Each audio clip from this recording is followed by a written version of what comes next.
Hi friends, welcome to our channel Ranjith facts. తక్కువ టైంలో valuable content కావాలంటే మన ఛానల్ని సబ్స్క్రైబ్ చేసుకోండి ఫ్రెండ్స్. మన రోజువారీ జీవితంలోని మొబైల్ నెట్వర్క్ అనేది ఎంత ఇంపార్టెంటో మనందరికీ తెలిసిందే.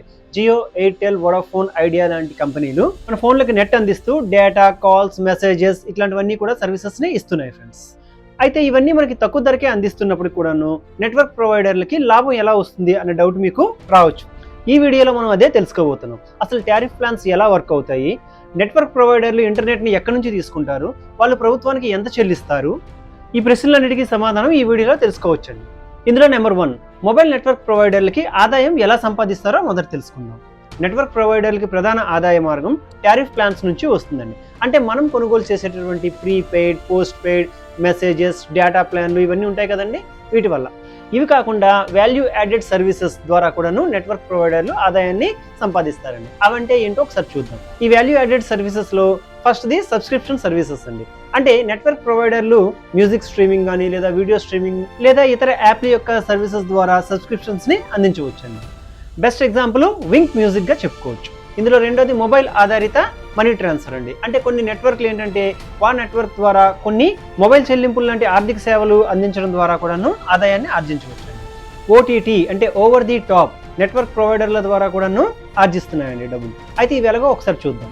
నెట్ఫ్లిక్స్ లేదా యూట్యూబ్ వంటి ఓటీటీ ప్రొవైడర్లు తమ యొక్క కంటెంట్ని అందించడానికి ఇంటర్నెట్ని యూజ్ చేస్తారు. అయితే ఈ నెట్వర్క్ ప్రొవైడర్లతోటి ఆదాయ భాగస్వామ్యం అంటే ఇన్కమ్లోని పార్ట్నర్షిప్ కావాలని చెప్పి ఈ టెల్కో కంపెనీలు అయినటువంటి రిలయన్స్, ఎయిర్టెల్, ఐడియా ఇట్లాంటివన్నీ కూడా కోరుతున్నాయి. అయితే ఇక్కడ మనం అబ్జర్వ్ చేయాల్సింది ఏంటంటే ఈ ఓటీటీ ప్రొవైడర్లు నెట్వర్క్ వినియోగానికి మాత్రమే డబ్బులు చెల్లిస్తున్నాయి. అంటే వాటి యొక్క మొత్తం ఆదాయంలో పార్ట్నర్షిప్ ఇవ్వడానికి మాత్రం అంగీకరించట్లేదు.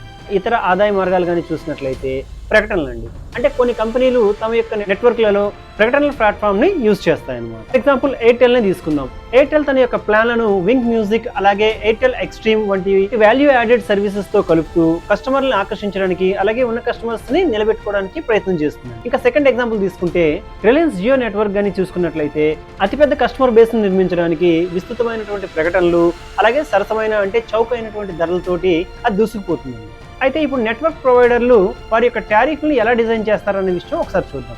సో ఇలా టారిఫ్ డిజైన్ చేసేటప్పుడు వీళ్ళు ఏ అంశాలను తీసుకుంటారు, ఇందులో ముఖ్యంగా సర్వీస్ని అందించడానికి అయ్యేటటువంటి ఖర్చు, అలాగే కస్టమర్ యొక్క ప్రవర్తన, పోటీ, మిగిలిన నెట్వర్క్స్ ఉంటాయి కదండి వాటితో పోటీ, ఇవన్నిటినీ కూడాను పరిగణలోకి తీసుకుంటారు. తరచుగా ధరలని అంటే టారిఫ్స్ని ఆటోమైజ్ చేయడానికి mobile network providers artificial intelligence, అలాగే మెషిన్ లెర్నింగ్ వీటి యొక్క సహాయం కూడా తీసుకుంటారండి.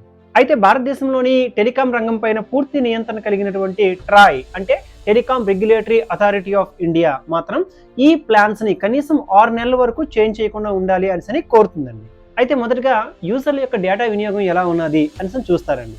సో ఎక్కువగా వినియోగిస్తున్నారు అంటే దాని రేట్లు కూడా కొంచెం పెంచేటటువంటి అవకాశం ఉంది. సో నెక్స్ట్ పోటీ సంస్థలు అండి. అంటే పోటీ సంస్థలు అయినటువంటి మిగిలిన ప్రొవైడర్స్ ఏ విధంగా ఆఫర్స్ ఇస్తున్నారు, అంటే వాళ్ళతో సమానంగా మనం ఇవ్వగలమా లేదా, వీలైతే వాళ్ళకన్నా ఎక్కువ బెటర్ ఆఫర్స్ ఇచ్చేటటువంటి ప్రయత్నం చేస్తారండి. నెట్వర్క్ ప్రొవైడర్లు ఇంటర్నెట్ని కొనరండి, కాకపోతే ఇంటర్నెట్ రన్ చేయడానికి అవసరమైన ఇన్ఫ్రాస్ట్రక్చర్ని వాళ్ళు తయారు చేస్తారు. ఈ ఇన్ఫ్రాస్ట్రక్చర్ అని అంటే ఆప్టికల్ ఫైబర్స్, అలాగే మొబైల్ టవర్స్, మరియు కొన్ని సందర్భాల్లోని ఉపగ్రహాల ద్వారా అనుసంధానించడం ఉంటుంది కదండి.